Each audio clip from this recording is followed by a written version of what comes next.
Bismillahirrahmanirrahim. Assalamualaikum warahmatullahi wabarakatuh. Alhamdulillah, ya Rabbil Alamin. Wassalatu wassalamu ala asrofil anbiya wal mursalin wa ala alihi wa ashabihi rasulillahi ajma'in amma ba'du.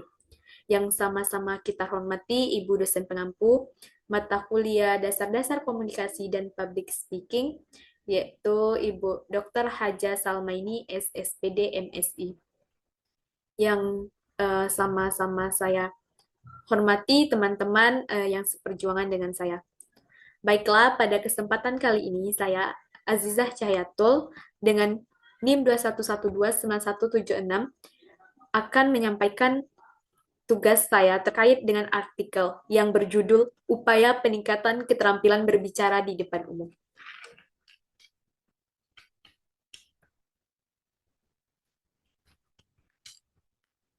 Pada bagian pendahuluan, di mana pada hakikatnya belajar bahasa adalah belajar berkomunikasi.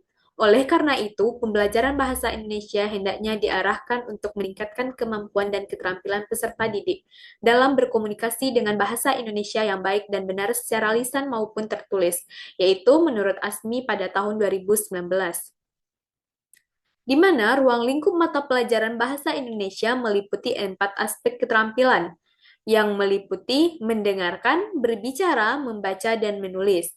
Keempat aspek tersebut merupakan aspek yang terintegrasi dalam pembelajaran, walaupun pada penyajiannya dalam silabus keempatnya masih dapat dipisahkan. Di mana setiap orang perlu dilatih, dibina, dan diberikan kesempatan sebanyak-banyaknya untuk memproduksi ujaran di depan umum, dengan topik yang menarik, minat, dan dikuasainya. Aktivitas berbicara seperti bertanya, menyampaikan pesan, menyampaikan laporan, mengemukakan pendapat, menyanggah pendapat orang lain, berpidato, bercerita, dan lain-lain yang sejenisnya itu perlu dilatih. Kemampuan berbicara di depan umum ini sangat diperlukan oleh siswa guna untuk meningkatkan kualitas diri seseorang. Kemampuan berbicara di depan umum akan mempermudah dalam menyampaikan ide dan gagasan mereka kepada publik.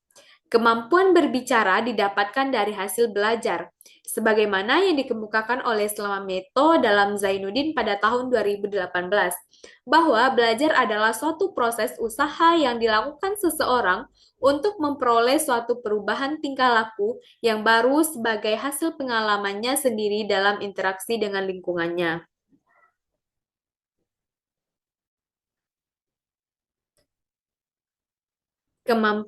Kemampuan berbicara di depan umum terbentuk melalui proses belajar sejak masa pertumbuhan dari kecil hingga dewasa. Lingkungan, pengalaman, dan pola asuh orang tua turut memberikan pengaruh yang signifikan terhadap kemampuan berbicara di depan umum.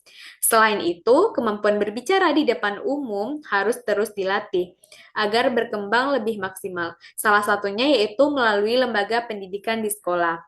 Nah, oleh karena itu, berdasarkan uraian permasalahan yang telah dipaparkan, yang menjadi daya tarik penulis untuk melakukan penelitian dengan harapan mampu memberikan upaya perbaikan dalam perkembangan proses belajar dan mengajar, dalam perihal keterampilan berbicara anak dengan fokus penelitian yang berjudul Upaya Guru Meningkatkan Keterampilan Berbicara di Depan Umum.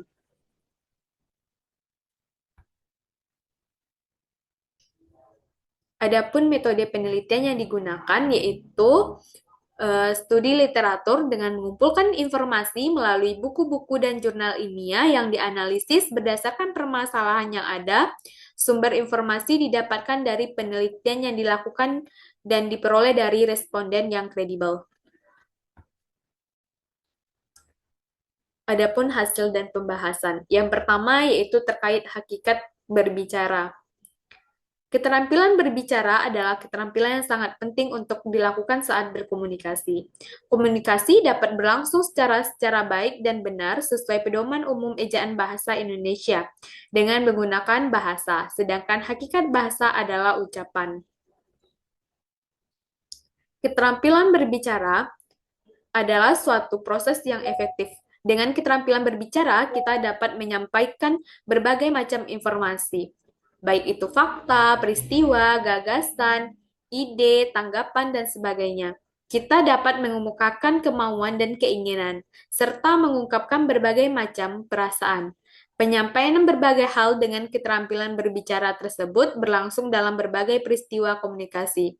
Setiap peristiwa komunikasi dengan keterampilan berbicara tentu melibatkan pembicara atau pendengar yang berada dalam interaksi yang bersifat aktif dan kreatif. Selain itu, cara berbicara erat kaitannya dengan karakter atau kepribadian seseorang, yaitu menurut Mahadin pada tahun 2020.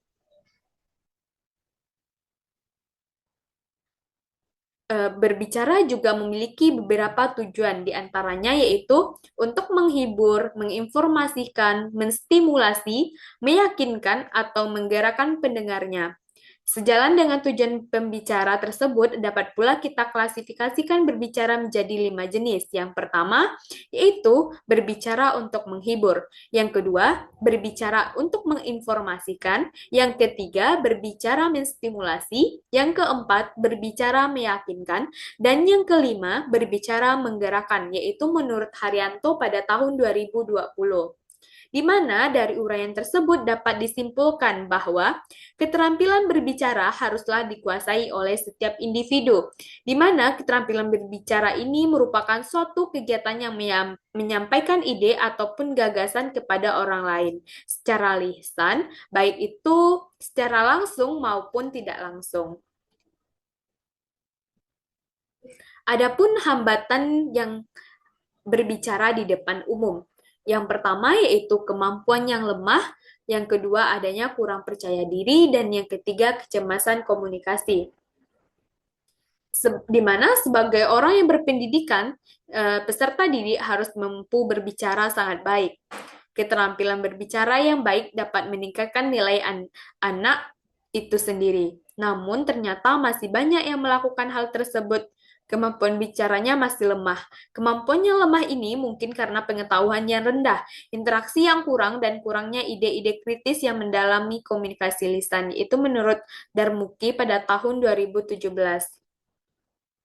Adapun hambatan lain berbicara di depan umum yaitu kurangnya rasa percaya diri.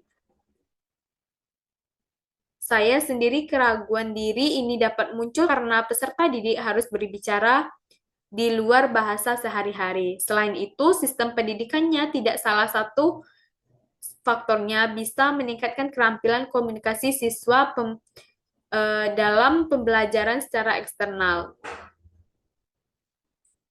Penyebab lainnya yaitu kecemasan dalam berkomunikasi, yaitu perasaan tertekan peserta didik merasa dihakimi dan merasa bahwa orang lain lebih baik atau lebih buruk pengalamannya. Ketakutan saat merasa dihargai menciptakan pikiran negatif. Misalnya, percaya apakah siswa berbicara dengan baik atau tidak.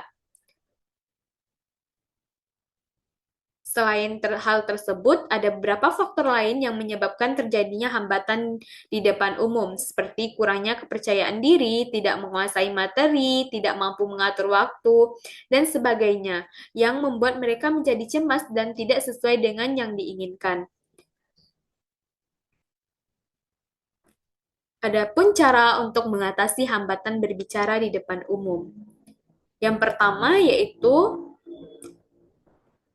dapat menggunakan kelompok kecil atau kelas untuk berlatih, di mana grup akan melakukannya di bawah arahan seorang guru yang terpercaya yang dapat melatih anggotanya. Yang kedua, sebelum berbicara, maka syarat utama yang harus dimiliki adalah menciptakan citra diri yang positif pada diri kita. Ada 6 karakteristik yang harus dikembangkan menurut Fleet dalam Supriyadi pada tahun 2022. Di antaranya yaitu memiliki rasa percaya diri yang kuat, berorientasi pada ambisi dan sasaran, terorganisir dengan baik dan efisien, bersikap mampu, yaitu sikap mampu yang tertanam dalam diri sangat besar pengaruhnya terhadap keberhasilan seseorang berbicara di depan umum, di mana demam panggung atau minder serta rasa takut akan tertepis dengan sendirinya ketika kita merasa mampu mengatasi segalanya dalam suatu momen retorika. memiliki kepribadian yang menyenangkan, serta mampu mengendalikan diri. Dengan pengendalian diri yang baik, pembicara tidak akan mudah emosional dalam menanggapi pertanyaan yang menurutnya dapat menjatuhkan dan menguji pembicara. Oleh sebab itu, pembicara harus memiliki karakteristik seperti memiliki rasa percaya diri yang kuat, berorientasi pada ambisi dan sasaran, terorganisir dengan baik dan efisien, bersikap mampu, dan memiliki kepribadian yang menyenangkan.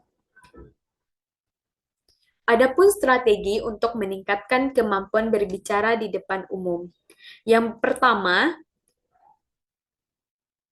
di mana dalam banyaknya strategi pembelajaran yang bisa diterapkan untuk memaksimalkan pembelajaran bahasa, terutama dalam kaitannya dengan pengetahuan bahasa. Strategi yang biasa digunakan dalam meningkatkan keterampilan berbicara dan keterampilan menulis yaitu dengan beberapa kegiatan dalam pembelajaran. Kegiatan dalam pembelajaran yang dimaksud adalah sebagai berikut, yaitu menurut Ramadhani pada tahun 2024. Yang pertama yaitu dengan berpidato. Keterampilan berbicara peserta didik akan meningkat dengan berpidato di depan kelas atau di depan umum. Kegiatan berpidato dilaksanakan di dalam kelas ataupun di luar kelas. Ketika di dalam kelas, kegiatan diawasi oleh guru pengajar, sedangkan di luar kelas, peserta didik berlatih secara mandiri di depan cermin untuk melihat gerak tubuh dan ekspresi yang mereka sampaikan. Yang kedua yaitu dengan cara berdebat. Berdebat juga sama halnya dengan berpidato, namun berdebat dilakukan dengan dua kubu yang berbeda sehingga terdapat kegiatan berpendapat dan menyanggah. Yang ketiga yaitu bermain peran atau drama. Bermain peran bisa juga disebut dengan role playing. Bermain peran ini merupakan kegiatan bertukar peran atau memerankan suatu tokoh dengan tujuan melatih kemampuan berbicara peserta didik. Yang keempat yaitu dengan berceramah. Ceramah merupakan kegiatan yang tidak jauh berbeda dengan berpidato. Namun ceramah biasanya diasumsikan sebagai kegiatan keagamaan di mana orang-orang yang melakukan ceramah pasti topiknya adalah hal-hal yang berbau dengan keagamaan. Yang kelima yaitu berdiskusi. Berdiskusi merupakan kegiatan yang tak jauh berbeda juga dengan berdebat, akan tetapi perbedaannya terletak pada bentuk kelompoknya. Dalam diskusi cukup menggunakan satu kelompok, sedangkan dalam berdebat dibutuhkan dua kelompok. Nah, dari pembahasan tadi dapat kita simpulkan bahwa berbicara adalah salah satu keterampilan untuk berkomunikasi dengan orang lain melalui bahasa, dan berbicara adalah suatu bentuk tindak tutur dalam bentuk nada-nada yang dihasilkan oleh vokal diiringi dengan gerakan tubuh dan ekspresi wajah. Serta berbagai definisi telah diajukan. Pentingnya berbicara. Berbicara menurut fungsinya adalah indera yang digunakan untuk berkomunikasi. Adapun tujuan pembelajaran untuk berbicara di sekolah yang diperuntukkan bagi peserta didik dapat berkomunikasi dengan berbagai cara, menyajikan situasi secara akurat dan benar. Dengan bahasa Indonesia, lisan mengungkapkan pikirannya, pendapat, perasaan, dan pengalaman, serta komunikasi dan melakukan interaksi sosial dengan anggota masyarakat yang lain. Berbicara di depan umum tentu saja akan membuat seseorang merasa mampu mengendalikan diri. Dengan pengendalian diri yang baik, pembicara tidak akan mudah emosional dalam menanggapi pertanyaan yang menurutnya dapat menjatuhkan dan menguji pembicara. Pembicara harus memiliki karakteristik seperti memiliki rasa percaya diri yang kuat, berorientasi pada ambisi dan sasaran, terorganisir dengan baik dan efisien, bersikap mampu, dan memiliki kepribadian yang menyenangkan dan bisa mengatasinya. Nah, sekianlah yang dapat saya sampaikan. Saya sudahi dengan mengucapkan wassalamualaikum warahmatullahi wabarakatuh.